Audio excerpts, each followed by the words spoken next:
Isang mapagpalang araw sa inyong lahat, mga minamahal kong kakwentong puso. Ako po si Clara.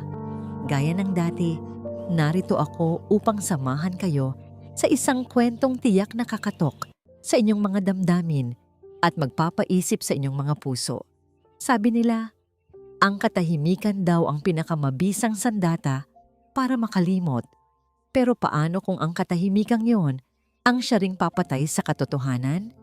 Handa ka bang basagin ang sarili mong pananahimik upang ipagtanggol ang taong pinakamamahal mo? Kahit ang kapalit nito ay ang pagbabalik ng bangungot ng iyong nakaraan, makinig kayo dahil nagsisimula na ang kwento. Sir, itigil niyo na po ito. Hindi naman po kayo ang kumakanta eh. Ang boses ng bata ay umalingaw-ngaw sa buong studio. Maliit, nanginginig, pero buo ang loob. Sa higanting telebisyon na nakasabit sa dingding ng isang maliit na karinderya sa Quiapo, kitang-kita kung paano namutla ang mukha ng sikat na si Adrian Velasco. Ang mic na hawak nito ay dahan-dahang bumaba, pero ang boses sa background music tuloy pa rin sa pagbirit. Nabitiwan ni Rosa ang hawak niyang platito ng toyo at suka. Ang tunog ng porselanang humampas sa semento ay hindi sapat para basagin ang katahimikang biglang bumalot sa loob ng karinderya ni Aling Nena. Ang mga tricycle driver na kanina lang ay nagtatawanan habang humihigop ng mainit na sabaw ay natigilan. Lahat ng mata nakapako sa screen. Pero si Rosa, parang huminto ang pagtibok ng puso. Ang batang nasa screen, ang batang may suot, nakupas na t-shirt at nakatayo sa gitna ng entablado habang dinuduro ang hari ng pop ay ang anak niya, si Mika. Nanginig ang mga tuhod ni Rosa. Napakapit siya sa gilid ng mesa na may mantsa ng mantika. Ang lamig na naramdaman niya ay hindi galing sa electric fan na umiikot sa kisame, kundi galing sa isang sulok ng kanyang alaala na 20 taon na niyang pilit na ibinabaon. Sa telebisyon, nawala ang matamis na ngiti ni Adrian Velasco. Napalitan ito ng isang ekspresyon na kilalang-kilala ni Rosa. Isang tingin na puno ng bagsik, yabang at paghamak. "Excuse me?" Ang boses ni Adrian ay matalim. Rinig na rinig sa buong bansa dahil naka-on na ang tunay niyang mic. Lumapit ito kay Mika, hindi para aminin ang totoo, kundi para durugin ang bata. Yumuko si Adrian, inilapit ang mukha sa nanginginig na si Mika at tumawa ng mapakla. Isang tawa na walang bahid ng tuwa. "Ija," sabi ni Adrian, bawat salita ay parang latigo. "Ganyan ba talaga kayong mga mahihirap? Gagawin ang lahat, kahit magsinungaling, para lang mapansin. Anong alam ng isang batang hamog sa tunay na musika?" Nagtawanan ng audience sa studio. Isang nakakabingi nga ng halakakan na parang mga bubog na tumutusok sa dibdib ni Rosa. Sa loob ng karinderya, napaupo si Rosa sa sahig. Ang mga tawa sa telebisyon ay humalo sa isang boses mula sa nakaraan. Boses ni Adrian, 20 taon na ang nakakaraan. Noong gabing pinalayas siya nito sa recording studio matapos niyang i-record ang kanta na nagpasikat dito. "Wala kang karapatan, Rosa. Isa ka lang boses sa dilim. Ako ang muka, ako ang bituin. Magpasalamat ka at binayaran kita." Sa screen, namuo ang luha sa mga mata ni Mika. Pero hindi ito umiyak. Tinitigan nito si Adrian ng diretso. Nakita ni Rosa ang tapang sa mata ng anak. Ang parehong tapang na meron siya bago ito nanakawin ng mundo. Biglang lumingon si Adrian sa kamera. Ang mga mata nito ay tila tumagos sa screen, tumawid sa milya-milyang distansya at direktang tumitig sa kaluluwa ni Rosa. Alam niya kung kaninong anak ang batang ito. Ngumiti si Adrian. Isang ngiting nagbabanta. "Security!" utos ni Adrian, pero nakatingin pa rin sa kamera. "Ilabas ang sinungaling na to at siguraduhin niyong matututo ng leksyon ng mga magulang niya. Hindi tayo nagpapalaki ng mga kriminal sa show ko." Blag! Isang malakas na kalabog ang gumulat kay Rosa. Ang telepono sa counter ng karinderya ay nagsimulang tumunog ng walang tigil. Kring! Kring! Parang sirena ng paparating na bagyo. Alam ni Rosa, sa sandaling sagutin niya iyon, tapos na ang tahimik nilang buhay. Pak! Dumapo ang palad ni Rosa sa pisngi ng anak. Hindi ito malakas, pero sapat para mapatigil ang mundo nilang dalawa. Ang tunog ng sampal ay parang kulog sa loob ng maliit at masikip nilang kwarto. Napahawak si Mika sa kanyang pisngi. Nanlaki ang mga mata, puno ng gulat at sakit. Hindi dahil sa hapdi, kundi dahil ito ang unang pagkakataon na sinaktan siya ng ina. Bakit mo ginawa yon? Ang boses ni Rosa ay garalgal. Nanginginig ang mga kamay habang nakatingin sa anak. Mika, sinabi ko na sa'yo, di ba? Huwag kang agaw atensyon. Huwag kang magsasalita. Bakit hindi ka nakinig? Ma. Simula ni Mika, tumutulo na ang luha. Nagsasabi lang naman ako ng totoo. Ang pangit ng boses niya, ma. Niloloko niya ang mga tao. Wala kang pakialam kung niloloko niya ang buong mundo. Sigaw ni Rosa, pero agad niyang tinakpan ng bibig. Napaupo siya sa gilid ng kama. Humagulgol. Anak, hindi mo kilala ang binangga mo. Sa mundong ito, hindi sapat na tama ka kapag mahirap ka at sila ang mayaman. Ang tama nila ang laging nasusunod. Niyakap ni Rosa ang anak ng mahigpit. Mahigpit na parang mawawala ito kapag bumitaw siya. Patawarin mo si Mama. Takot lang ako. Takot lang ako. Kinabukasan, ibang klaseng katahimikan ang sumalubong sa kanila. Dati, 6:00 pa lang ng umaga, maingay na ang karinderya ni Rosa. Pumipila ang mga tricycle driver para sa mainit na lugaw. Nagtatawanan ang mga labandera habang umu-order ng kape. Pero ngayon, wala ni isang anino. Nakaupo si Rosa sa tapat ng mga kaldero. Puno pa ang sinigang. Walang bawas ang adobo. Lumalamig na ang kanin. Sa labas, nakita niya si Aling Marites at ang iba pang kapitbahay. Nagbubulungan sila habang nakatingin sa tindahan. Nang magtama ang paningin nila ni Rosa, sabay-sabay silang umiwas ng tingin at nagmadaling umalis. Pero rinig na rinig ni Rosa ang mga salitang iniwan nila sa hangin. Yan kasi, pinalaking walang modo ang anak. Sayang, akala ko pa naman mabait na bata. Bastos pala. Huy, huwag kayong lalapit dyan. Baka madamay pa tayo kapag rumesbak si Sir Adrian. Parang tinutusok ng karayom ang puso ni Rosa. Ang mga taong pinakain niya, pinautang kapag gipit at itinuring na pamilya. Ngayon ay parang diring-diri sa kanila. Rosa! Isang matinis na boses ang bumasag sa katahimikan. Si Aling Nena, ang may-ari ng pwesto at bahay na tinitirhan nila. Nakapamaywang ito sa tapat ng pinto, mukhang hindi maipinta ang muka. Aling Nena, magandang umaga po, bati ni Rosa. Pilit nang ngumingiti kahit nanginginig. Huwag mo akong daanin sa ngiti, Rosa. Irap ni Aling Nena. Kailangan ko na ang upa para sa susunod na buwan. Ngayon na. Ho? Pero sa katapusan pa po ang usapan. Nagbago na ang isip ko, putol ni Aling Nena. Ayokong magkaproblema. Napanood ko ang balita. Binabatikos na kayo sa Facebook. Baka mamaya, pati pwesto ko madamay sa gulo nyo. Kung walang pambayad, mag-empake na kayo.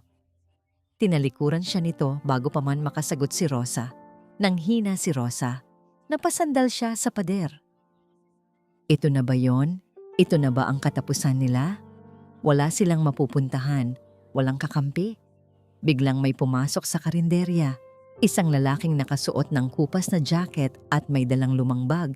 Si Daniel. Hindi siya tumingin sa mga tsismosang nasa labas. Dumiretso siya sa paborito niyang pwesto sa sulok. Isang order nga ng sinigang Rosa, yung maraming sabaw, sabi ni Daniel sa kalmadong boses. Parang walang nangyayaring gulo. Natigilan si Rosa. Daniel, wala nang ibang kumakain dito. Baka madamay ka. Tumingin si Daniel kay Rosa. Ang mga mata niya ay pagod pero puno ng sigurado. Gutom ako, Rosa. At ikaw lang ang gumagawa ng sinigang na nakakatanggal ng pagod ko. Pakiserve na please. Nanginginig ang kamay na naglagay si Rosa ng sabaw sa mangkok. Inilapag niya ito sa harap ni Daniel. Tahimik na kumain ang lalaki. Inubos niya ang laman. Simot hanggang huling butil ng kanin. Tumayo si Daniel at nag-abot ng bayad, 1,500. Sobra to, Daniel. 20 lang ang... Keep the change, sabi ni Daniel. Hinawakan niya sandali ang kamay ni Rosa na nag-aabot ng sukli. Mainit ang palad niya. Masarap ang luto mo, Rosa. Huwag mong hayaang papaitin ng sasabihin ng iba ang timpla mo. Lumabas si Daniel. Sa isang sulok na hindi tanaw ni Rosa, inilabas niya ang kanyang lumang cellphone. Pinindot niya ang isang numero. Hello? Bulong ni Daniel, ang boses ay seryoso at malamig. Nakita ko na siya. Nandito lang siya sa Quiapo. Oo, handa na akong simulan ng laban. Binaba niya ang telepono. Sa loob ng karinderya, medyo gumaan ang pakiramdam ni Rosa dahil sa ginawa ni Daniel. Kinuha niya ang basahan para punasan ng mesa, pero biglang dumilim ang paligid. Isang makintab at itim na sasakyan ang dahan-dahang huminto sa tapat mismo ng kanilang maliit na karinderya. Tinted ang mga bintana. Ang makina ay humuhugong ng mahina pero nakakatakot. Mula sa kinatatayuan ni Rosa, parang isang higanting halimaw na handang lumamon sa kanila. Bumukas ang pinto ng kotse. Isang pares ng makintab na sapatos nakatad-ang tumapak sa maruming semento ng bangketa. Napahigpit ang hawak ni Rosa sa basahan. Alam niya kung sino ang sakay nito. Ang paniningil ay nagsisimula na. Hindi si Adrian ang bumaba sa sasakyan. Isang lalaking nakasuot ng plansadong barong Tagalog ang lumabas. May bitbit itong itim na leather folder. Ang hangin sa paligid niya ay amoy mamahaling pabango. Amoy na hindi bagay sa amoy ng pritong isda at usok ng jeep sa Quiapo. Lumapit ang lalaki kay Rosa. Hindi ito ngumiti. Mrs. Rosa Santos? Tanong nito. Formal, malamig. Ako nga po, sagot ni Rosa. Pinupunasan ng kamay sa kanyang apron. Inabot ng lalaki ang folder. Ako si Attorney Go, legal counsel ni Mr. Adrian Velasco. Ito ay demand letter. Idinedemanda namin kayo ng cyber libel at damages. Dahil sa paninirang puriri na ginawa ng anak nyo, hinihingi ng kliyente ko ang halagang 5 milyong piso. 5 milyon? Halos lumuwa ang mga mata ni Rosa. Saan naman po kami kukuha ng ganoong kalaking pera? Pangkain nga lang po, hirap na kami. Kung hindi kayo makakapagbayad, walang emosyong tuloy ng abogado, makukulong kayo. At ang anak nyo, DSUD ang bagsak niya. Napahawak si Rosa sa dibdib. DSUD, mawawalay sa kanya si Mika. Pero, dagdag ng abogado, na tila may pain na inilalatag. Bukas si Sir Adrian sa isang settlement. Gusto kanyang makausap, personal. Makalipas ang 2 oras, nasa loob na si Rosa ng isang malawak at napakalamig na opisina sa ABS-CBN building. Napayakap si Rosa sa sarili. Ang suot niyang blusa ay lumana, kupas ang kulay kumpara sa makikintab na sofa at carpet ng opisina. Sa mga dingding, nakasabit ang malalaking portrait ni Adrian Velasco. Adrian na nakangiti, Adrian na may hawak na trophy, Adrian na tinitingala ng lahat. Bumukas ang pinto. Pumasok si Adrian. Wala na ang mabagsik na mukha nito sa TV kanina. Ngayon, nakasuot ito ng silk na robe, may hawak na baso ng wine, at nakangiti na parang isang anghel. Rosa, bati ni Adrian. Ang boses niya ay malambing, parang humahalik sa hangin. It's been a long time. Lumapit ito at umikot kay Rosa. Tinitingnan siya mula ulo hanggang paa. Adrian, Sir Adrian, nanginginig na boses ni Rosa. Parang awa mo na, bata lang si Mika. Hindi niya alam ang ginagawa niya. Ako na lang. Ako na lang ang parusahan mo. Wag lang ang anak ko. Tumigil si Adrian sa tapat ni Rosa. Suminghot siya ng bahagya at pagkatapos ay tumawa ng mahina. Alam mo, Rosa, sabi ni Adrian habang inilalapag ang baso sa mesa, sayang ka. Dati, ang boses mo ang pinakamahalaga sa akin. Pero ngayon, lumapit siya sa mukha ni Rosa at suminghot ulit. Amoy bawang ka na lang. Napayuko si Rosa sa hiya. Simple lang ang gusto ko, patuloy ni Adrian. Bumalik siya sa pagkakaupo sa kanyang swivel chair, prenteng-prente. Magpapatawag ako ng press conference bukas. Gusto kong humarap kayo ni Mika. Sabihin niyo sa lahat na nagsinungaling kayo. Sabihin niyo na inggitera ka lang at tinuruan mo ang anak mo na manira para sumikat. Pero hindi nagsinungaling ang anak ko. Mahinang sagot ni Rosa.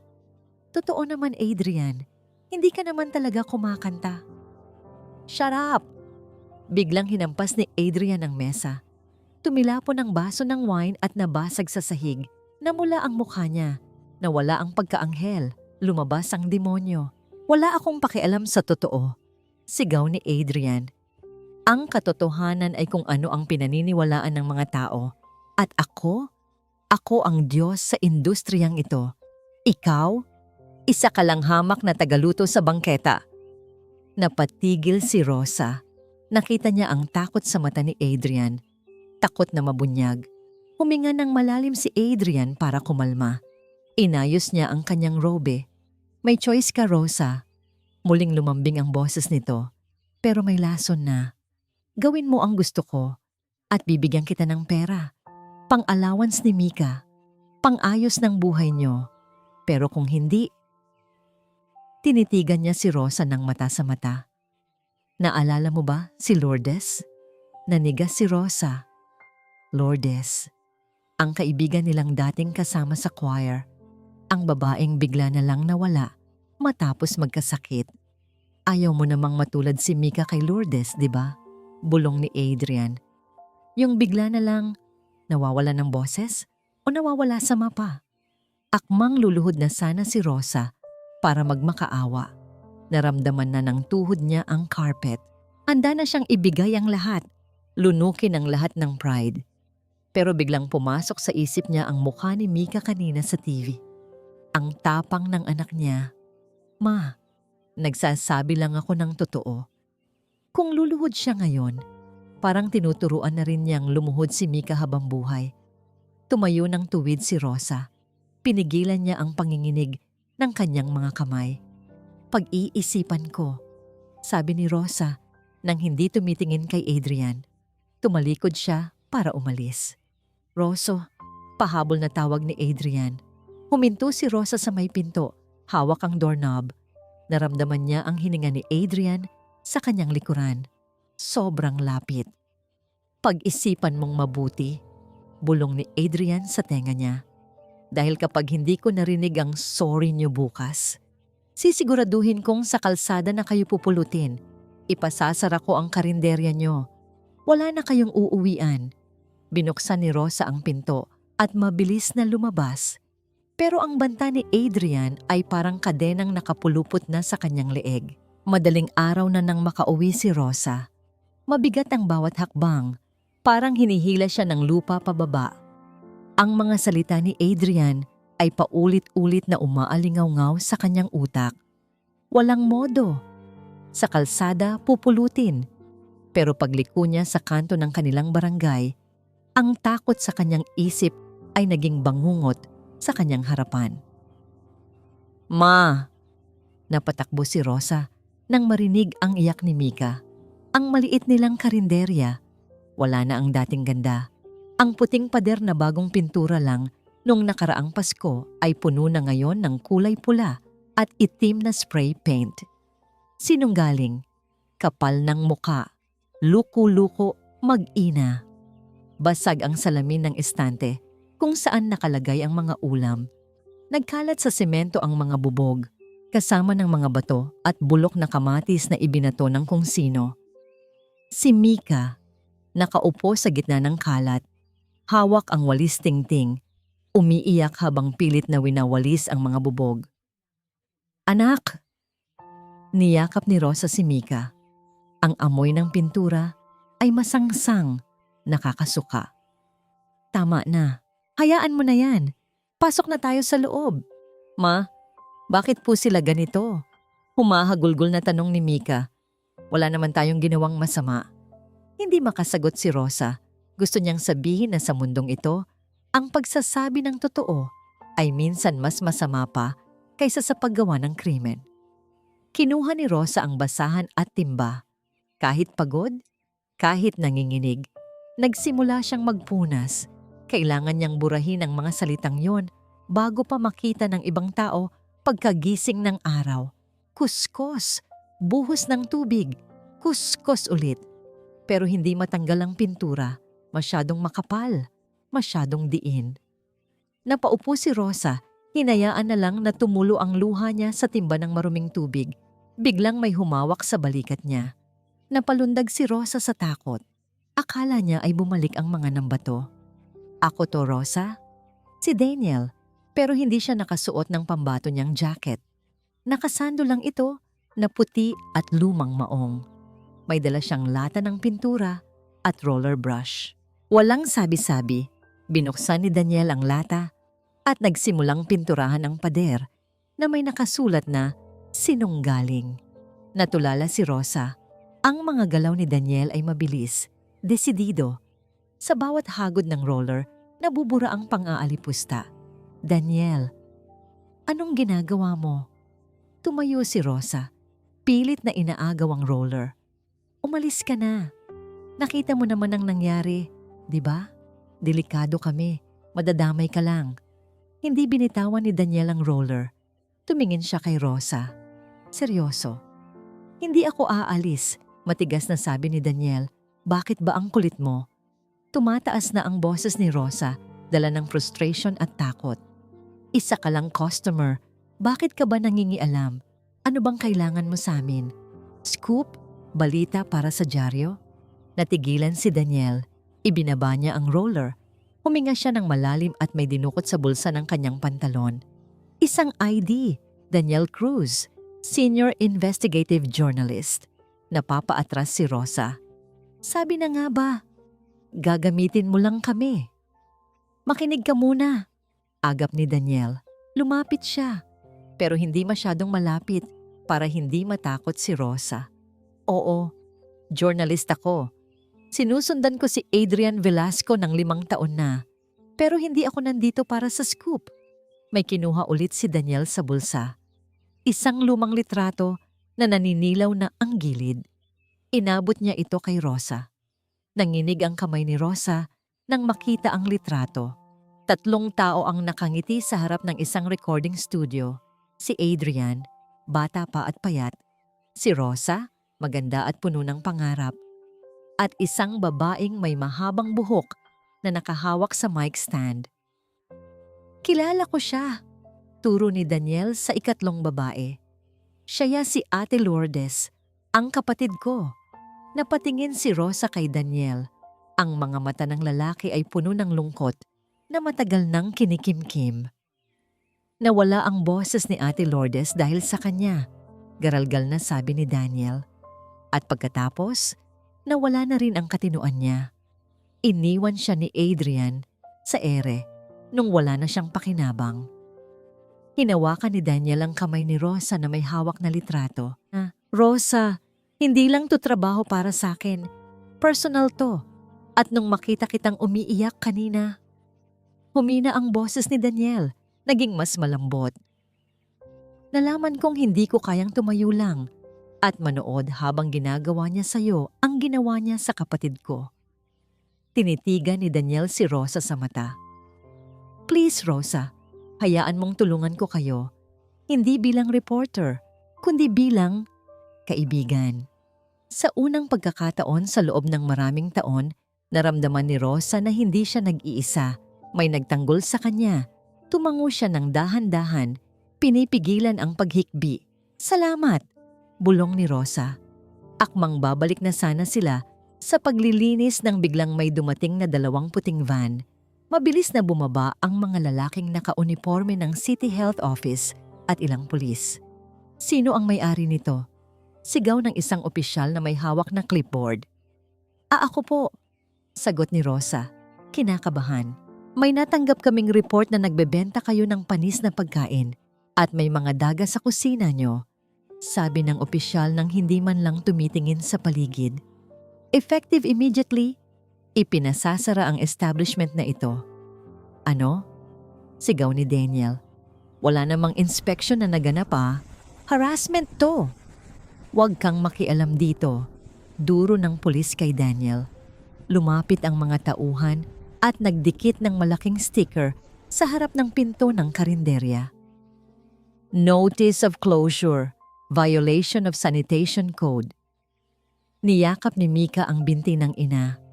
Habang pinapanood ni Rosa na idinidikit ang sticker, parang tinatapalan din ang huling pag-asa nilang mabuhay. Ang banta ni Adrian, nagkatotoo agad. Buhos ang ulan sa labas ng maliit na apartment ni Daniel. Ang tunog ng patak ng tubig sa yero ay sumasabay sa mabigat na paghinga ni Rosa. Dito sila dinala ni Daniel matapos siliyuhan ang kanilang karinderya.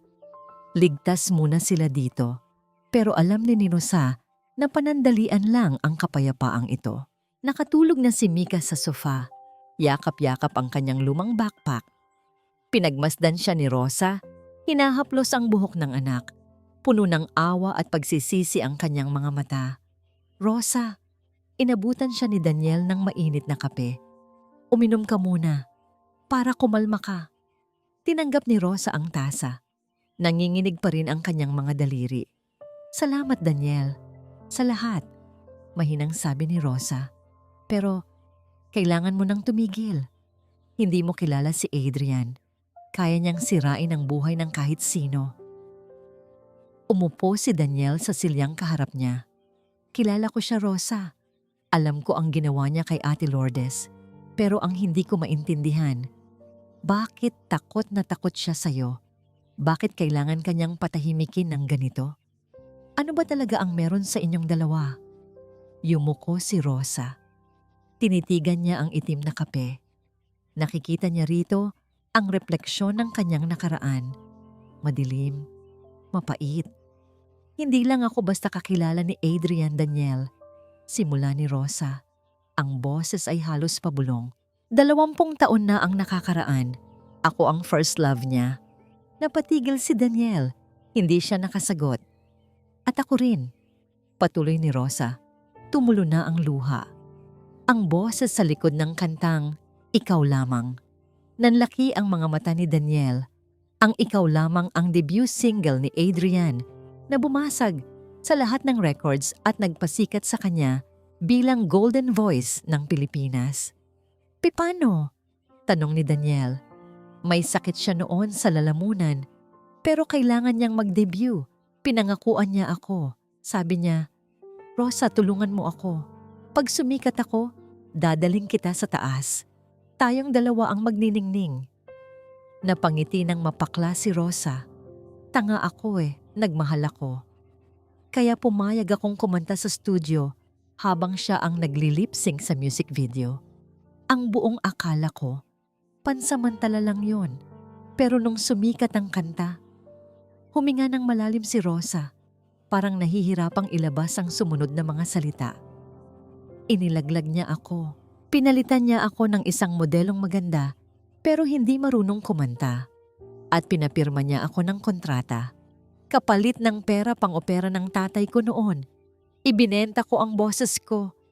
Ipinangako kong hindi ko sasabihin kahit kanino na boses ko yon. Katahimikan. Tanging ang ulan lang ang naririnig. Kaya galit na galit siya kay Mika. Bulong ni Rosa. Kasi nung marinig niya si Mika, narinig niya ako. Takot siya na baka malaman ng mundo na ang golden voice nila ay pag-aari ng isang babaeng taga-karinderya lang. Hindi ka lang taga-karinderya, ma. Napalingon sina Rosa at Daniel. Nakaupo si Mika sa sofa. Gising. Mulat na mulat ang mga mata at puno ng luha. Narinig niya ang lahat. Mika, napatayo si Rosa. Kanina kapag gising, tumayo si Mika at dahan-dahang lumapit sa ina. Akala ni Rosa ay magagalit ito Dahil sa pagsisinungaling niya ng matagal na panahon, inihanda ni Rosa ang sarili sa sumbat pero hindi nagsalita si Mika. Lumapit ito at yumakap ng mahigpit sa baywang ni Rosa. Isiniksik niya ang mukha sa tiyan ng ina. Naramdaman ni Rosa ang panginginig ng balikat ng anak. Kaya pala ma. Hikbi ni Mika. Kaya pala lagi kang malungkot kapag naririnig mo ang kanta niya sa radyo. Kaya pala ayaw mo akong pakantahin. Hinaplos ni Rosa ang likod ng anak. Patawarin mo ako anak. Naduwag si mama. Tumingala si Mika. Mugto ang mga mata pero may bagong tapang. Hindi ka duwag ma. Ang tapang mo. Tiniis mo lahat yon para kay lolo? Para sa atin? Humarap si Mika kay Daniel. Tito Daniel, tulungan niyo po kami. Bawiin natin ang boses ni mama. Ngumiti si Daniel, isang nangiting may halong paghanga. Oo naman, Mika. Pangako. Biglang umilaw ang cellphone sa ni Daniel na nasa mesa. Isang notification mula sa Facebook Live. Binuksan ito ni Daniel. Bumungad sa screen ang mukha ni Adrian Velasco na sa isang press conference. Mga kababayan, sabi ni Adrian sa video, naka-all-white suit na parang santo. Bilang tulong sa mga mahihirap nating kapatid sa Quiapo, magsasagawa ako ng libreng charity concert bukas ng gabi. Napakunot ang noo ni Daniel. Saan? Ngumiti si Adrian sa camera. Gaganapin ito mismo sa basketball court ng Barangay San Pag-asa. Gusto kong ipakita na walang makakapigil sa musika kahit pa may mga taong pilit tayong sinisiraan. Napahawak si Rosa sa bibig. Barangay San Pag-asa, ang barangay nila. Pupunta si Adrian sa teritoryo nila. Hindi para tumulong, kundi para ipamukha sa lahat kung sino ang hari at para durugin sila ng tuluyan sa harap ng kanilang mga kapitbahay. Hinahamon niya tayo, madiin na sabi ni Daniel. Tumingin si Rosa sa screen tapos kay Mika. Pinahid niya ang kanyang luha. Kung gusto niya ng concert, sabi ni Rosa. At sa unang pagkakataon, wala nang takot sa boses niya.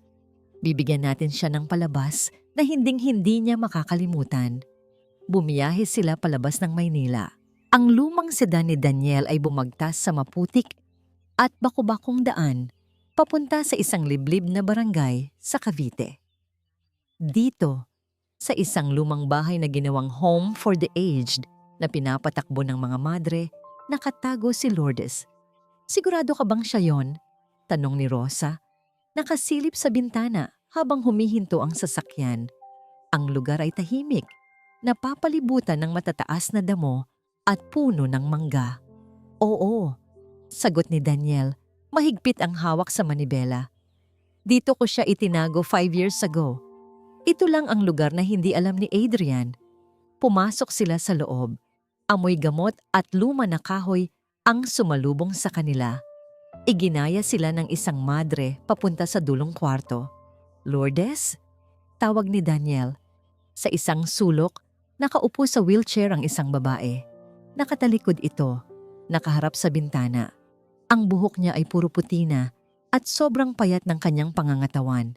Dahan-dahang lumapit si Rosa.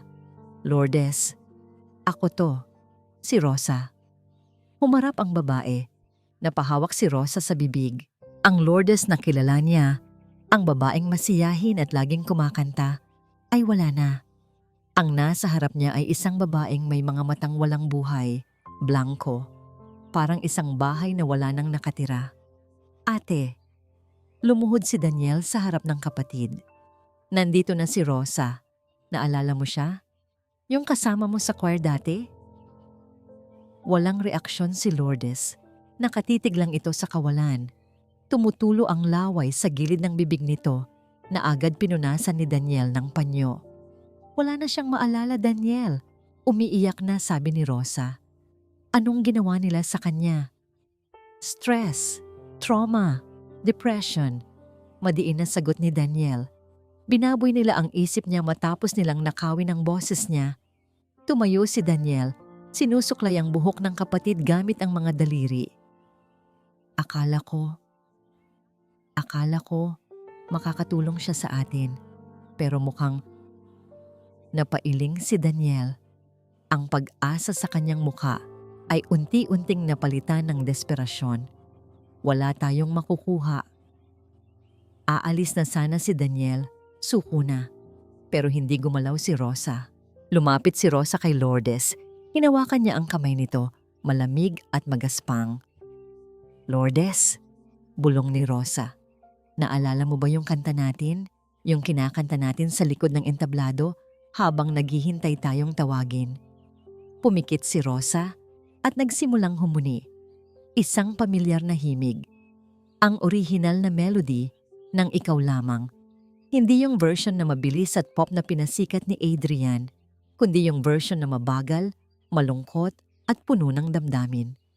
Ikaw lamang. Ang bituin sa aking gabi.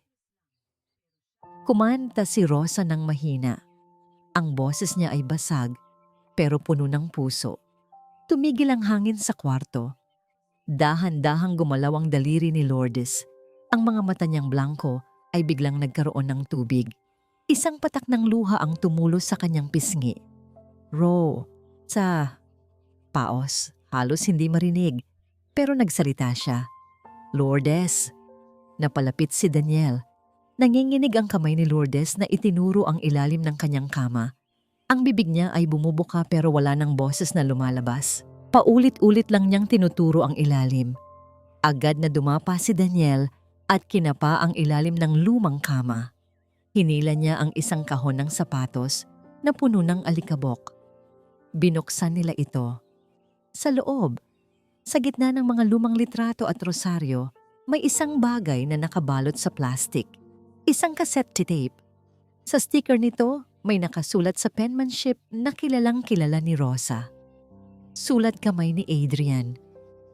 Adrian V. Original demo. Do not erase. Nagkatinginan sina Rosa at Daniel. Ito na. Ito ang ebidensya na si Adrian ay hindi marunong kumanta.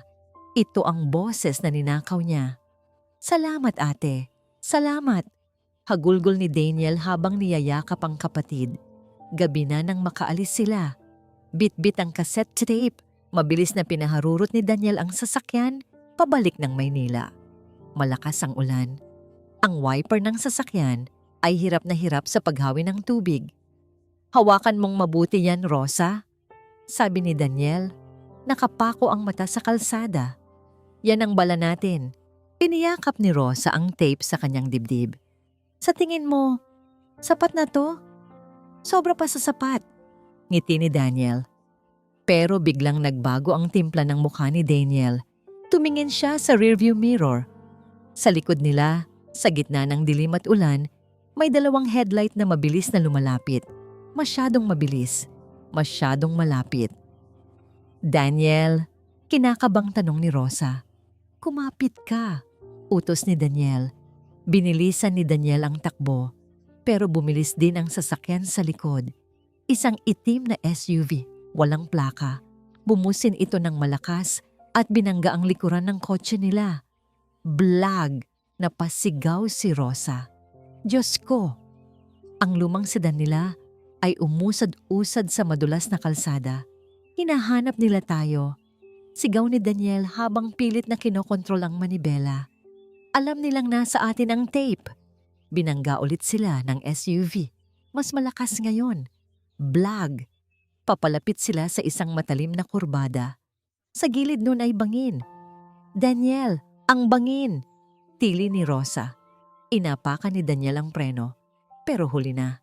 Ang gulong ng sasakyan ay nawalan ng kapit sa basang aspalto. Umikot ang mundo. Ang ilaw ng headlights ay naging magulo. Ang tunog ng goma, bakal at ulan ay naghalo sa isang nakakabinging ingay. Bago dumilim ang lahat, masakit ang ulo ni Rosa. Parang binibiyak, unti-unti niyang iminulat ang kanyang mga mata.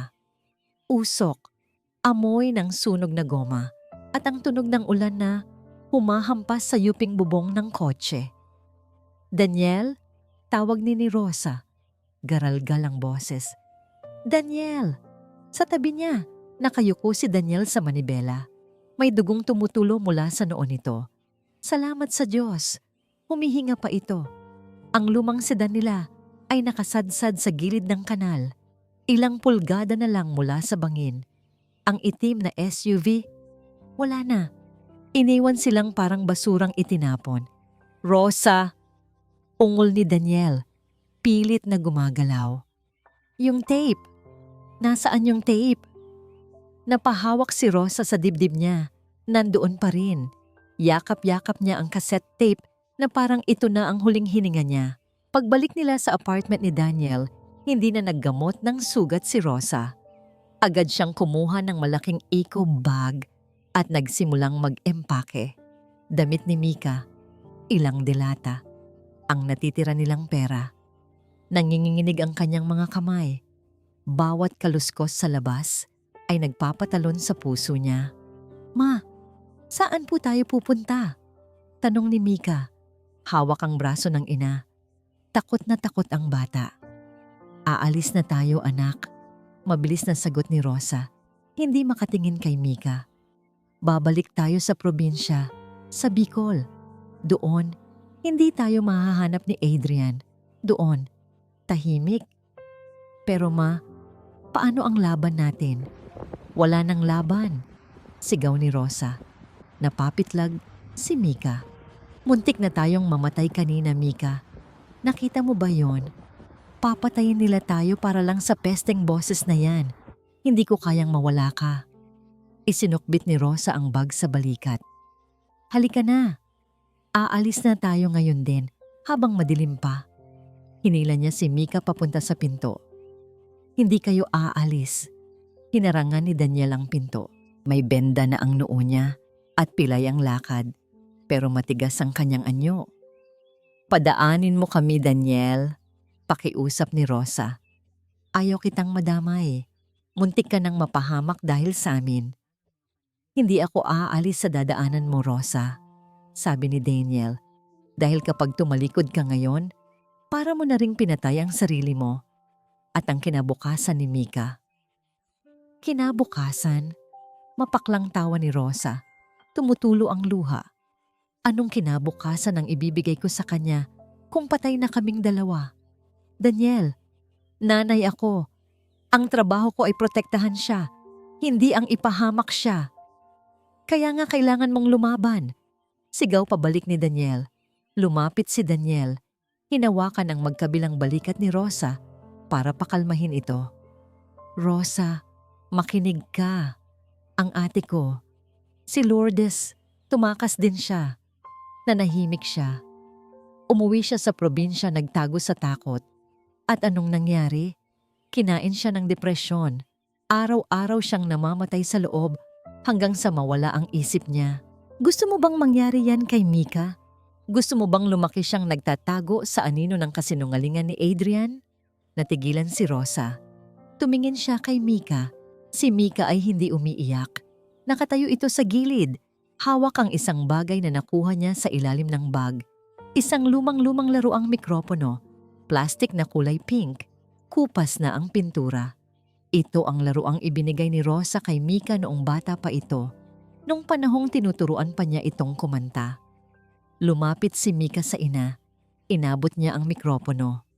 Ma, sabi ni Mika. Matatag ang boses. Noong bata ako, sabi mo, anak, kapag hawak mo ang mic, ikaw ang bida. Huwag kang matatakot bumirit.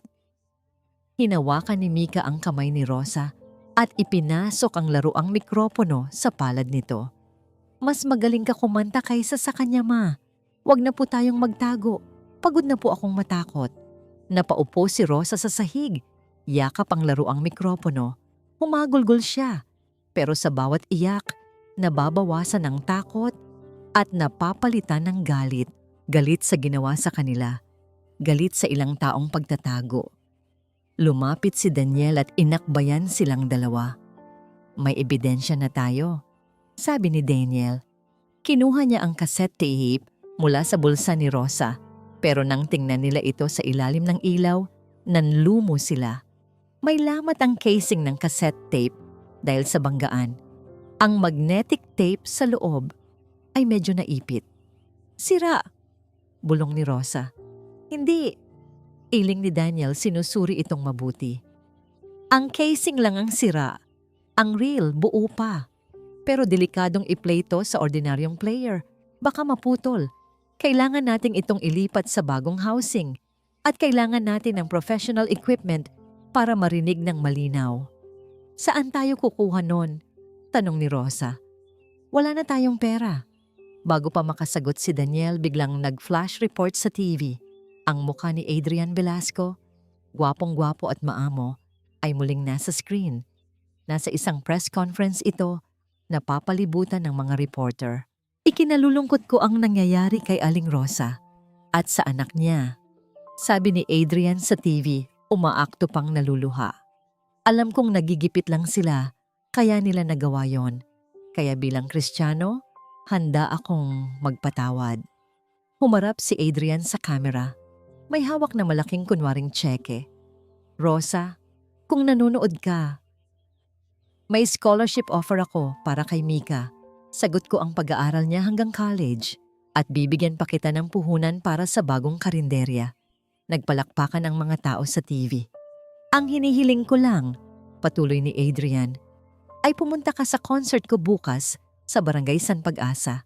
Tanggapin mo ito at aminin sa lahat na nagkamali lang kayo ng paratang. Para sa kinabukasan ng anak mo, pinatay ni Daniel ang TV. Napuyom ang kamao ni Rosa. Ang talino ni Adrian, ginawa niyang tulong ang suhol.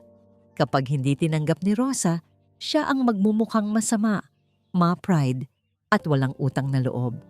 Kapag tinanggap niya, habang buhay na silang alipin ng kasinungalingan. Tumingin si Rosa kay Daniel at Mika. Aayusin natin ang tape na yan, sabi ni Rosa. Ang boses niya ay wala ng bahid ng panginginig. At pupunta tayo sa concert. Hindi para tumanggap ng limos, kundi para maningil. 5,000. Yan ang down payment para ma-restore ang tape at mailipat sa digital. Napabuntong hininga si Daniel matapos ibaba ang telepono. Kausap niya ang kakilala niyang sound engineer. Ang problema, sad na sila. Ang wallet ni Daniel ay naubos na sa pagbili ng gamot at pagkain. Si Rosa, ni Singkong Duling ay wala na matapos silang palayasin. May kilala ako, biglang sabi ni Rosa. Si Marites, kumare ko. Ninang siya ni Mika. Hindi niya ako matitiis. Kahit delikado, nagpa siya silang makipagkita kay Marites sa likod ng lumang simbahan ng Quiapo.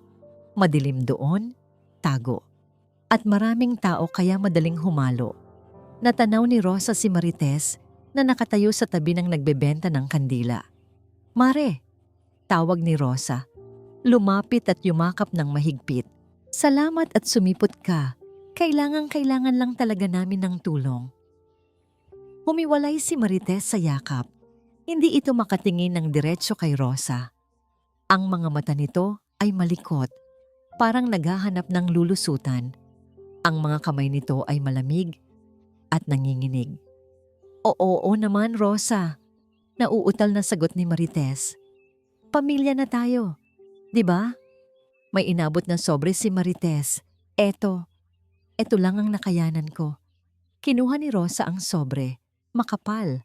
Masyadong makapal para sa isang tindera ng gulay. Binuksan niya ito. Puro tig-1,000. Nasa 20,000 siguro ito. Mare, nanlaki ang mata ni Rosa. Saan galing to? Sobra-sobra to.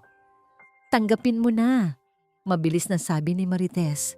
At biglang umatras ng 2 hakbang. At, patawarin mo ako. Ha? Bakit ka humihingi ng tawad? Bago pa makasagot si Rosa, naramdaman niya ang malalakas na yabag mula sa likuran. Daniel, takbo! Sigaw ni Rosa. Pero huli na. 3 lalaking malalaki ang katawan, nakasuot ng itim na jacket at sombrero, ang sumunggab sa kanila. Akin na yan! Sigaw ng isang lalaki.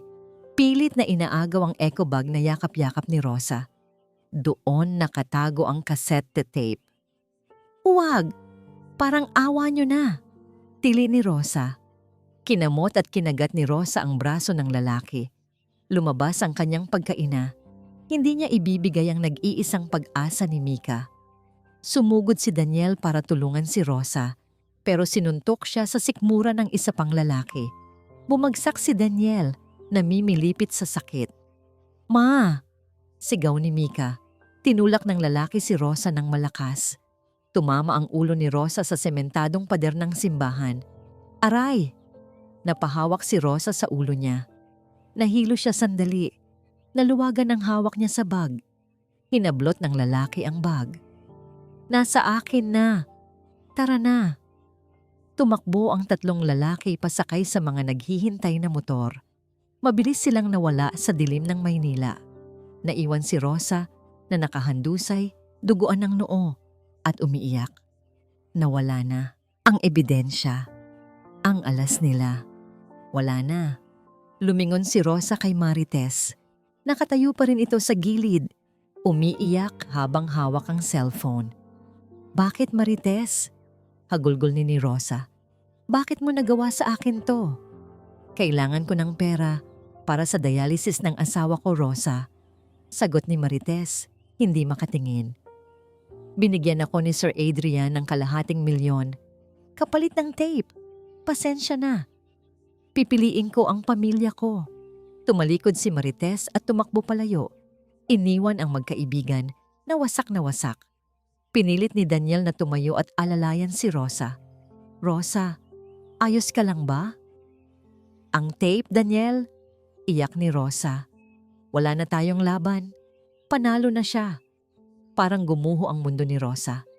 Ang sakit ng ulo niya ay wala kumpara sa sakit ng pagtataksil ng kaibigan at pagkawala ng pag-asa. Pero sa gitna ng iyak ni Rosa, naramdaman niya ang maliit na kamay na humawak sa kanya. Si Mika. Hindi umiiyak ang bata. Sa halip, mahigpit ang yakap nito sa kanyang luma at gasgas na Hello Kitty music box. "Ma?" bulong ni Mika. "Tahan na po." "Anak, wala na." Lumapit si Mika sa tenga ng ina. Tiningnan niya muna kung may ibang tao sa paligid. "Ma," bulong ulit ni Mika at may maliit na ngiti sa labi. "Yung nasa bag?" "Tape po yun ng April Boy Regino na nakuha ko sa bahay ni Tito Daniel." Natigilan si Rosa. Tumingin siya kay Daniel. Napanganga si Daniel. Dahan-dahang binuksan ni Mika ang likod ng kanyang music box kung saan dapat nakalagay ang baterya. Isiniksik doon, balot na balot sa panyo, ang cassette tape na may sulat kamay ni Adrian. "Sabi niyo po kasi, matalino si Adrian," sabi ni Mika. "Kaya naisip ko, dapat mas matalino tayo." Napayakap si Rosa sa anak. Hinalikan niya ito sa noo ng paulit-ulit. Luha ng tuwa ang pumatak sa pisngi niya. "Mika, ang galing mo," bulong ni Daniel, mangha-mangha. Pero hindi pa tapos ang gabi. Tumunog ang cellphone ni Rosa. Ang lumang cellphone na akala niya ay hindi alam ni Adrian ang number. Isang text message. Galing sa unknown number. "Nasa akin na ang tape. Tapos na ang laro. Pumunta kayo sa concert bukas ng 7:00. Lumuhod kayo sa stage at humingi ng tawad. Kung hindi, ipapakalat ko sa social media na nagnakaw ang anak mo sa school canteen. May edited video na akong handa. Wasakin natin ng tuluyan ang kinabukasan niya." Napahigpit ang hawak ni Rosa sa cellphone. Akala ni Adrian, hawak niya ang alas. Pero hindi niya alam, hawak nila ang joker. "Pupunta tayo." Madiin na, sabi ni Rosa. Tiningnan niya si Daniel. Pagkatapos ay si Mika. Wala nang luha sa kanyang mga mata. Ang takot na kanina'y bumabalot sa kanya ay napalitan ng isang malamig na determinasyon. "Akala niya hawak niya ang leeg ko," dagdag ni Rosa, habang hinahaplos ang Hello Kitty music box na nasa kandungan ni Mika. "Akala niya nakuha niya ang alas. Pero bukas, hindi tayo pupunta doon para mag-sorry." Tumayo si Rosa at tumingin sa kawalan. Parang nakikita na niya ang mangyayari. Pupunta tayo para ibalik sa kanya ang lahat. Ang kasinungalingan niya, ang panloloko niya, at ang boses na ninakaw niya. Nagkatinginan sina Daniel at Mika. Sa wakas, ang Rosa na kilala nila. Ang nanay na mapagmahal At ang babaeng may matapang na puso ay nagising na. Sa kabilang banda, sa penthouse ni Adrian, hawak nito ang cassette tape na nakuha ng mga bayarang tauhan. Nakangisi siya habang sinusindihan ito ng lighter. Pinanood niyang matunaw ang plastic. Sigurado siyang nasunog na ang huling ebidensya laban sa kanya. Hindi niya alam, ang tunay na apoy ay parating pa lang sa likod ng isang computer repair shop sa Stamesa, sa loob ng isang masikip na kwartong amoy, usok ng sigarilyo at soldering iron, naganap ang himala. Ang kaibigan ni Daniel na si Mang Ben ay halos hindi humihinga habang inaayos ang koneksyon ng vintage cassette player papunta sa kanyang computer. Nakapalibot sa kanya sina Rosa, Daniel at Mika. Ang Hello Kitty music box ay nakabukas sa mesa, parang isang sagradong baul. Dahan-dahang pinindot ni Mang Ben ang play. Umikot ang lumang reel. Sa monitor ng computer, gumuhit ang mga linya ng sound waves. Mula sa speaker, narinig nila ang boses ng batang Adrian Velasco. Mayabang, puno ng kumpiyansa. Okay, take one. Ikaw lamang. Adrian Velasco demo. At nagsimula itong kumanta. Napatakip ng bibig si Mika, hindi dahil sa ganda, kundi sa gulat. Ang boses na tinitingala ng buong Pilipinas ay sintonado. Pumipiyok sa matataas na nota, wala sa tiyempo. Tunog ng isang lasing na nagpipilit sa videoke. Pagkatapos ng kanta, narinig ang boses ng isang producer sa recording. Adrian, hindi pwede to. Masisira tayo. Tawagin mo na si Rosa. Ilang sandali pa, narinig ang isang panibagong boses. Bata pa, malinaw, at puno ng emosyon. Ikaw lamang. Ang bituin sa aking gabi, kinanta ni Rosa ang parehong linya. Ang boses niya sa tape ay parang anghel na bumaba sa lupa. Walang halong teknolohiya, puro puso lang. Napaluha si Rosa habang nakikinig sa sarili niyang boses mula sa nakaraan. Matagal na niyang kinalimutan na kaya niya palang kumanta ng ganoon. Narinig niyo yon? Bulong ni Daniel habang sinesave ang file sa 3 magkakaibang USB. Yan ang katotohanan. At bukas, maririnig yan ng buong mundo. Gabing-gabi na. Nasa rooftop sila ng apartment ni Daniel. Tanaw nila mula doon ang mga ilaw ng Barangay San Pag-asa sa di kalayuan. Nakasabit na ang mga banderitas. Nag-e-ensayo na ang mga banda ng musiko.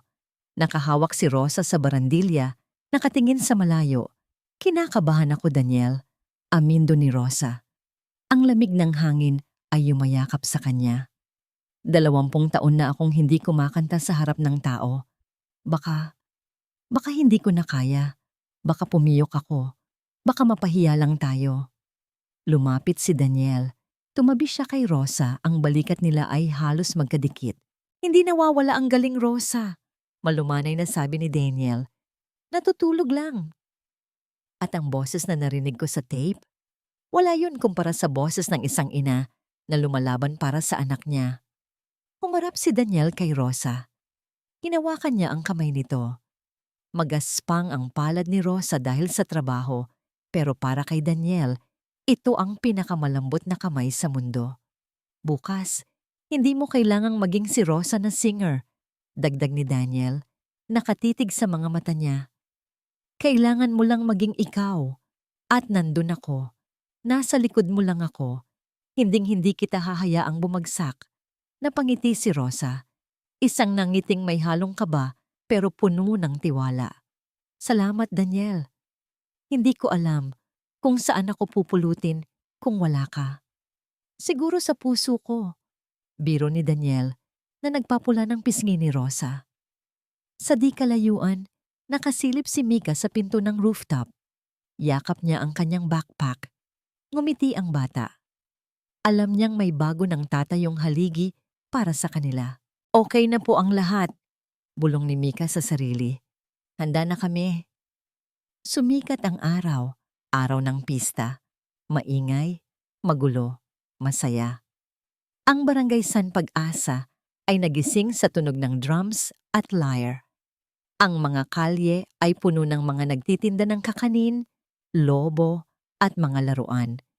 Pero ang sentro ng atensyon ay ang higanteng entablado na itinayo sa basketball court. May malaking tarpaulin sa background. Adrian Velasco, handog pasasalamat concert. Ang mga tao ay nagkakagulo para makakuha ng pwesto.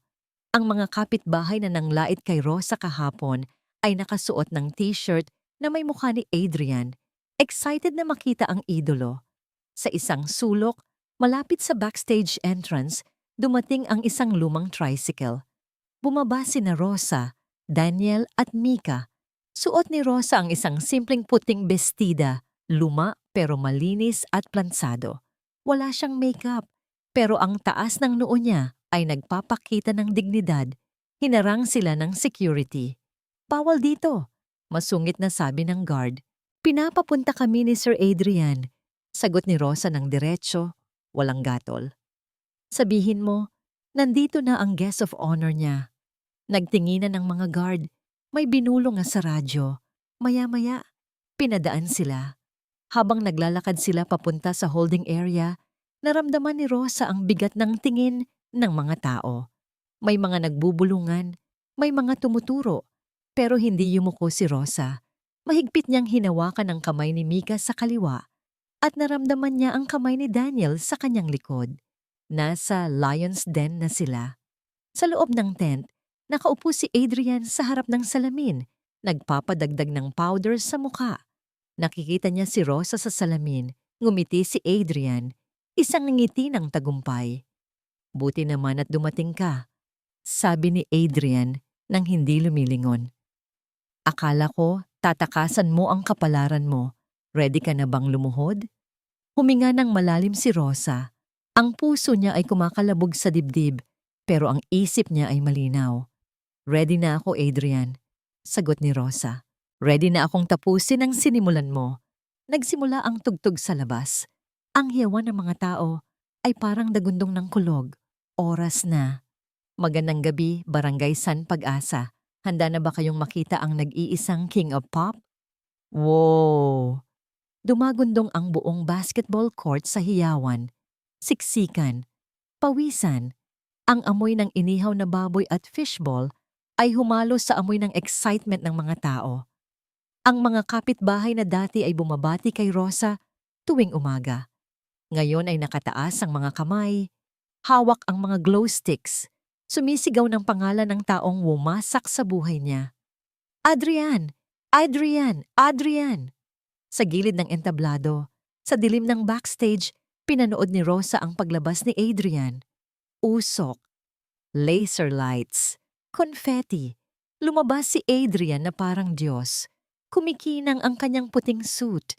Itinaas niya ang mikropono at nagsimulang kumanta. Ang boses sa speaker ay perpekto. Masyadong perpekto. Alam ni Rosa ang bawat hininga ng recording na yan. Dahil siya ang nagturo kung paano dapat huminga sa parteng yan. 20 taon na ang nakakaraan.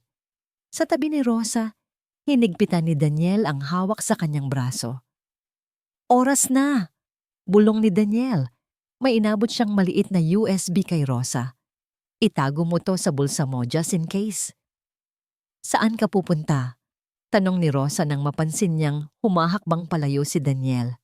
"Sa lugar kung saan ako kailangan," kindat ni Daniel. "Basta, kapag hawak mo na ang mic, huwag kang titigil. Kumanta ka para sa buhay niyo." Tumalikod si Daniel at mabilis na naglaho sa dilim. Suot ang isang itim na cap at jacket ng staff na nakuha niya kung saan. Naiwan si Rosa at Mika. "Ma!" Hinawakan ni Mika ang kamay ng ina. Malamig na malamig ito. "Kaya mo yan!" Biglang tumigil ang musika sa stage. "Salamat! Salamat!" Sigaw ni Adrian sa mic, kunwaring hinihingal. "Pero bago tayo magpatuloy, may gusto akong ipakilala sa inyo." Tumahimik ang crowd. "May isang mag-ina dito sa barangay nyo na nagkamali ng landas." Drama ni Adrian. Sabay turo sa backstage. "Pero dahil mahal ko kayo, at dahil Pasko naman ang pagkabuhay, gusto ko silang bigyan ng chance. Please welcome, Rosa at Mika Santos." Itinutulak ng security si Rosa at Mika palabas. Ang liwanag ng spotlight ay nakakabulag. Paglabas nila sa entablado, sinalubong sila hindi ng palakpakan, kundi ng bulungan at ilang bu. Ay yan yung sinungaling na nanay. Ang kapal ng mukha pumunta dito. Humingi kayo ng tawad kay Sir Adrian para silang mga kriminal na iniharap sa bayan para batuhin. Yumuko si Mika sa hiya, pero hinawakan ni Rosa ang baba ng anak at inangat ito. Huwag kang yuyuko, Mika. Wala tayong kasalanan. Lumapit si Adrian sa kanila. Inakbayan niya si Rosa, isang akbay na madiin, masakit sa balikat. Sa harap ng camera at audience, mukha itong gesture ng pagpapatawad. Pero sa totoo, isa itong pagpigil. Inabot ni Adrian ang kanyang mikropono kay Rosa. Sige na, Rosa, sabi ni Adrian sa mic, pero ang mata ay nanlilisik. Sabihin mo na sa kanila kung gaano ka nagsisisi. Pagkatapos, inilapit niya ang bibig sa tenga ni Rosa. Walang nakarinig sa sunod niyang sinabi, kundi si Rosa lang. Lumuhod ka. Lumuhod ka at umiyak. Kundi ipapakulong ko kayong dalawa, bukas na bukas din. Nanginginig ang kamay ni Rosa na inabot ang mikropono. Ang bigat. Sobrang bigat. Tumingin siya sa dagat ng mga tao. Nakita niya si Aling Nena, ang may-ari ng bahay. Si Aling Marites, na nagtraidor sa kanya. Ang mga taong kilala niya mula pagkabata. Lahat sila naghihintay na makita siyang madurog. Hinanap ng mata niya si Daniel. Wala siya. Tumingin siya kay Mika. Ang anak niya ay nakatingin sa kanya, puno ng pag-asa.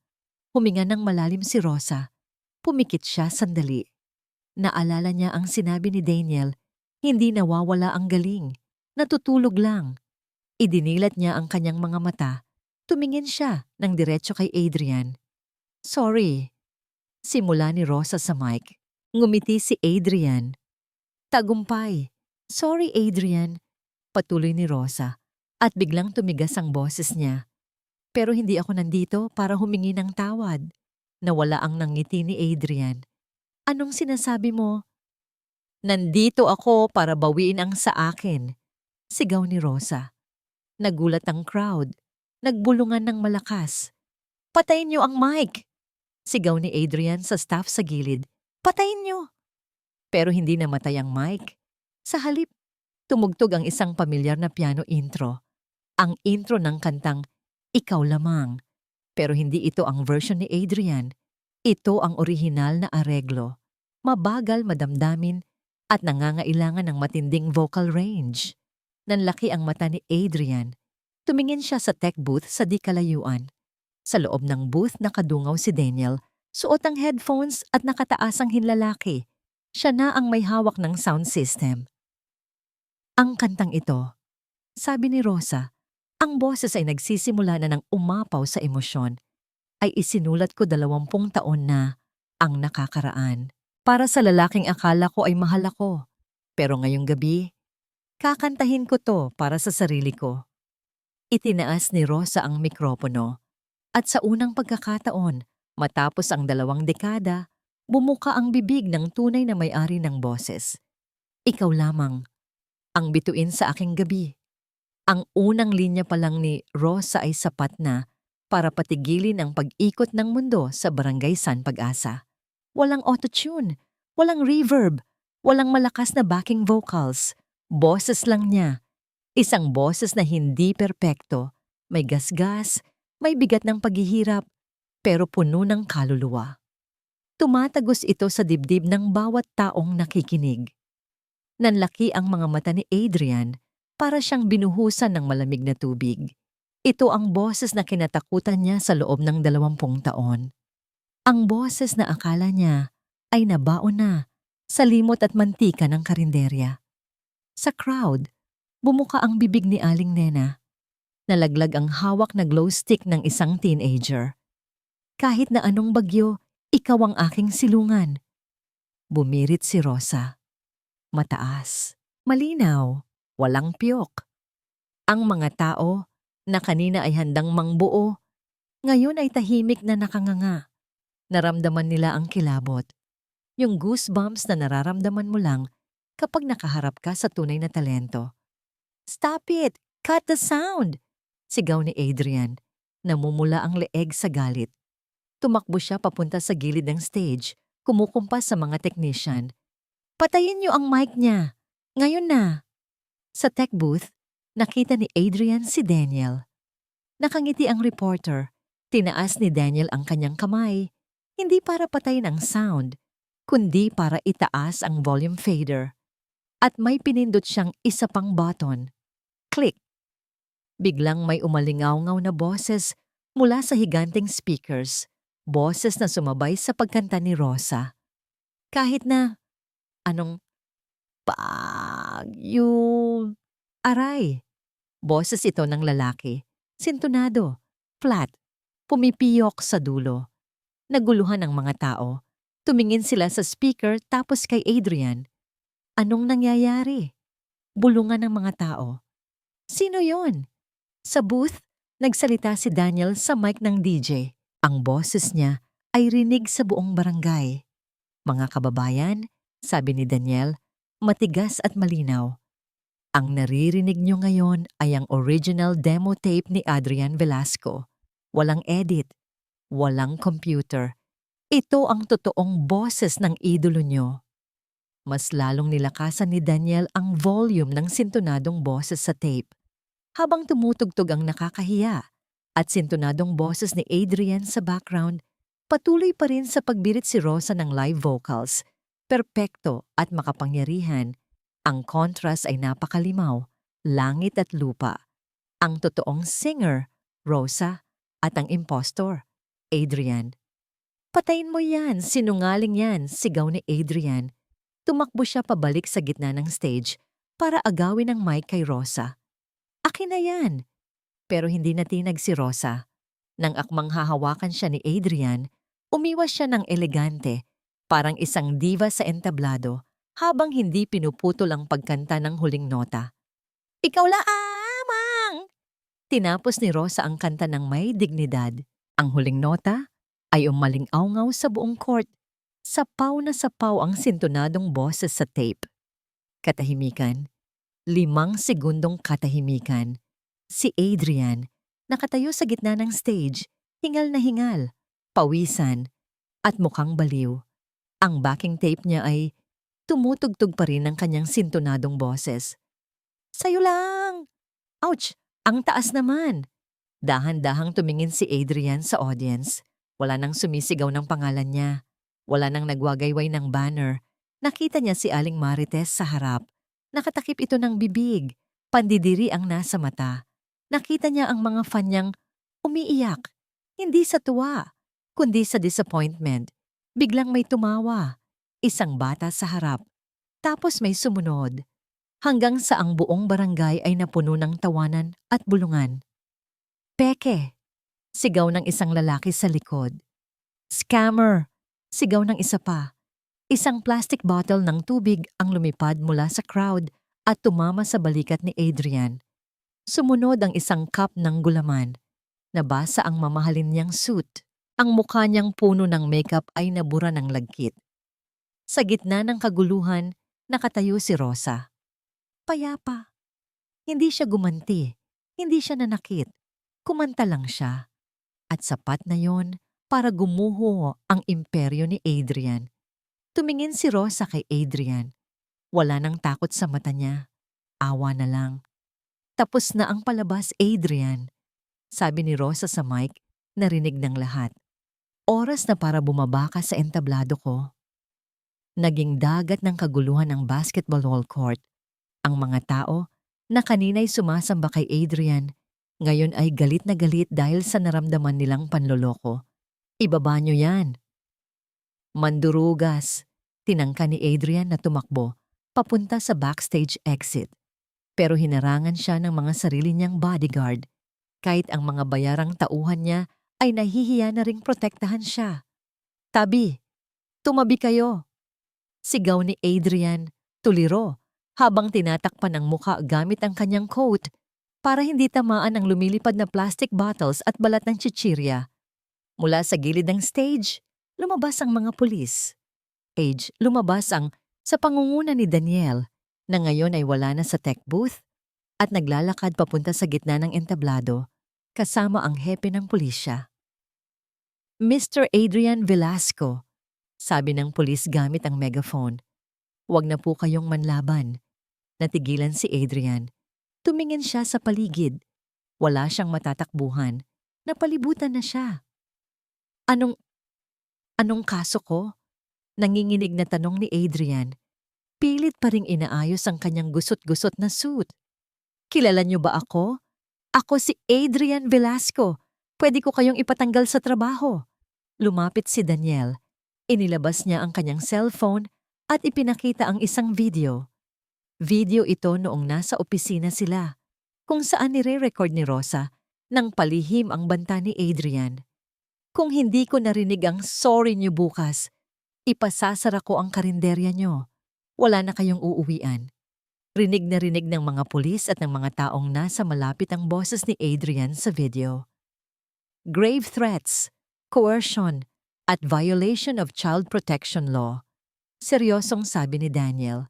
Pati na rin ang estafa sa mga producer na niloko mo ng 20 taon. Pinusasan si Adrian. Sa sandaling marinig ang click ng posas, parang gumuho ang tuhod ni Adrian. Ang King of Pop ay naging isang ordinaryong kriminal na lang. Hila-hila ng mga pulis, napadaan si Adrian sa tapat ni Rosa. Tumigil ang mga pulis sandali. Nagkaharap ang dalawa. Si Adrian, naduguan ang labi at magulo ang buhok. At si Rosa, na simple lang ang ayos, pero mukhang reyna sa sandaling iyon. Bakit, Rosa? Sumbat ni Adrian, umiiyak na parang bata. Binigyan naman kita ng pera binigyan kita ng chance. Bakit kailangan mo akong sirain? Tinitigan siya ni Rosa. Wala nang galit sa puso niya. Wala na ring takot.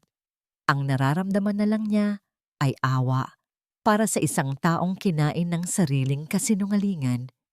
Hindi kita sinira, Adrian. Mahinahong sagot ni Rosa.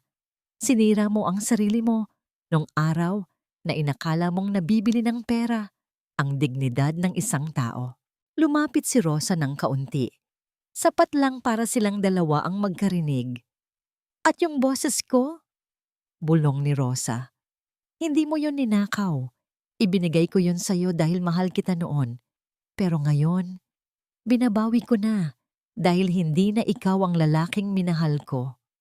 Yumuko si Adrian. Wala na siyang masabi. Hinila na siya ng mga pulis pababa ng stage. Ang mga tao ay nagbuo habang isinasakay siya sa police mobile.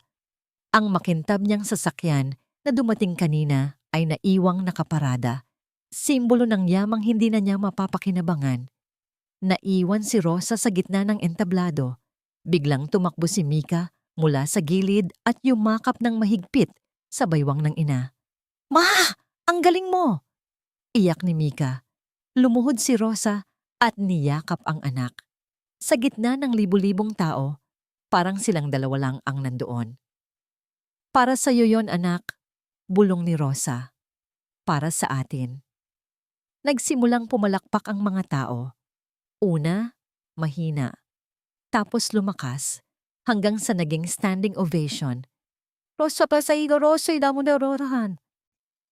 Sigaw nila ang pangalan niya, hindi bilang singer, kundi bilang isang ina na lumaban. Lumapit si Daniel kay Rosa. Inabot niya ang kamay para alalayan itong tumayo. Paano ba yan? Ngiti ni Daniel. Mukhang sikat ka na. May mga producer na sigurong tatawag bukas. Tumingin si Rosa sa mikropono na nasa sahig. Ang mikroponong naging sanhi ng lahat ng gulo at tagumpay. Pinulot niya ito at dahan-dahang inilapag sa ibabaw ng speaker. Iniwan niya doon. Ayoko na, Daniel.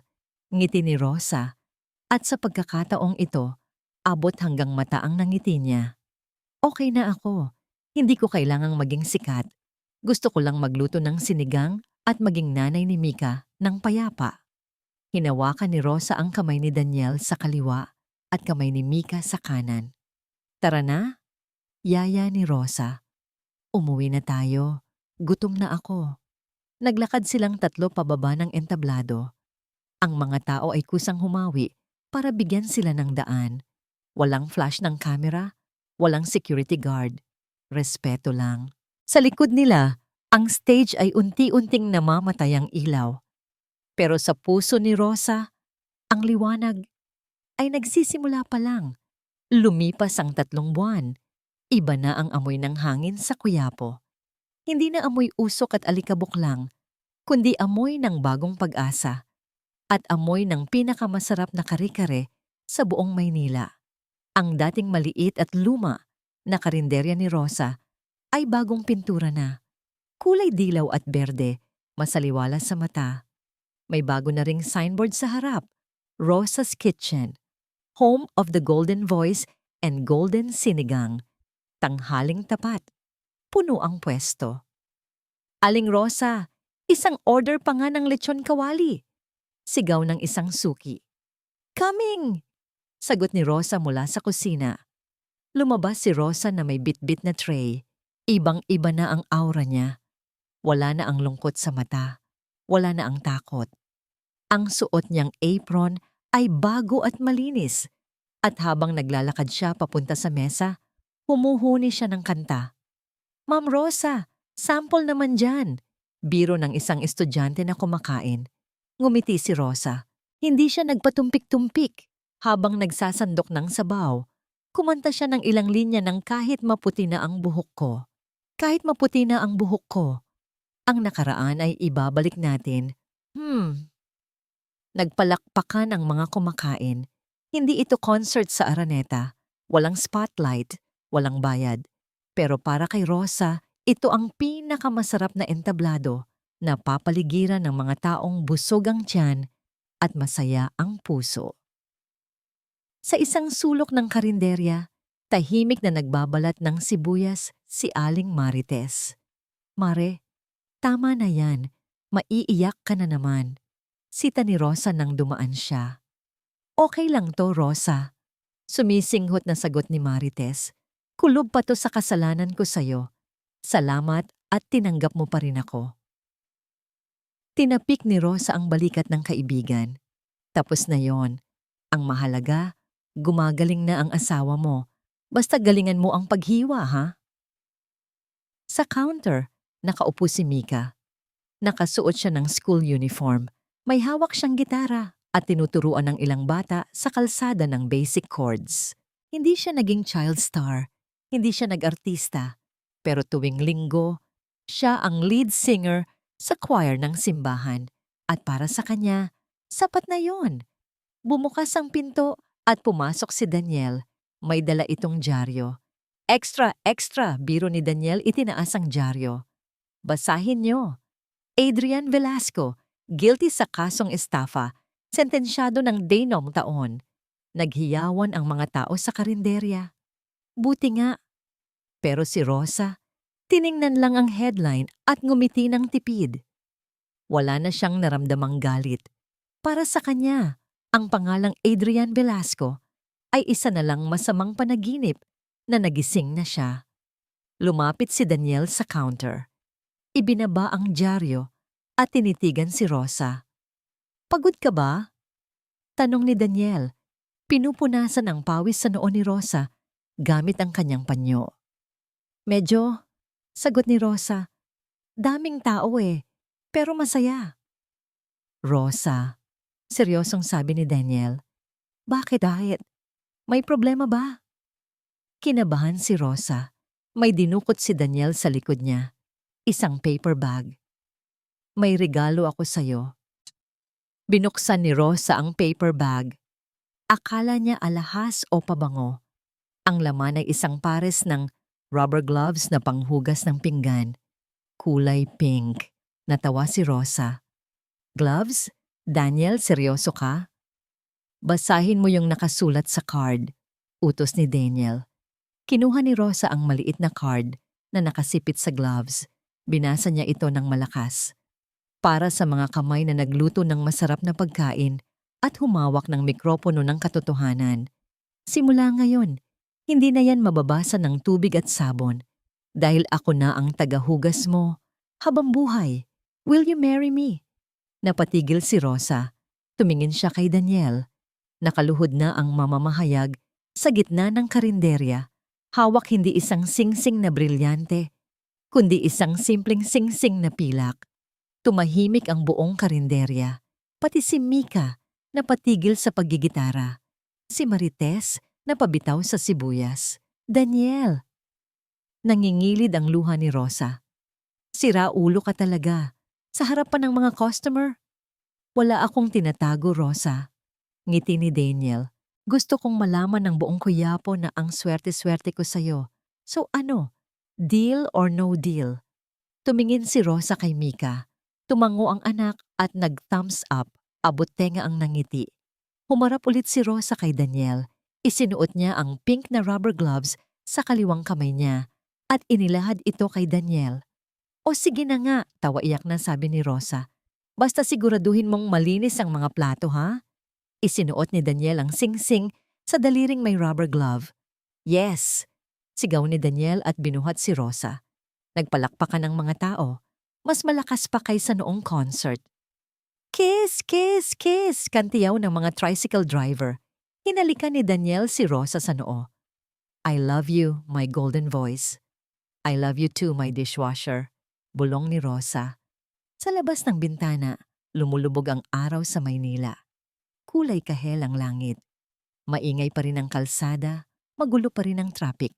Pero sa loob ng Rosa's Kitchen ang lahat ay nasa tamang tono. Ang kwento ng kanilang puso ay nagsisimula pa lang sa bagong kabanata. 1 taon na ang lumipas. Sa isang maalikabok na kalsada sa Maynila, isang lalaking nakasuot ng orange na vest ang tahimik na nagwawalis ng mga tuyong dahon. Payat na siya. Kalbo. Wala na ang makintab na suit at makapal na makeup. Tumigil sandali si Adrian para punasan ang pawis sa kanyang noo.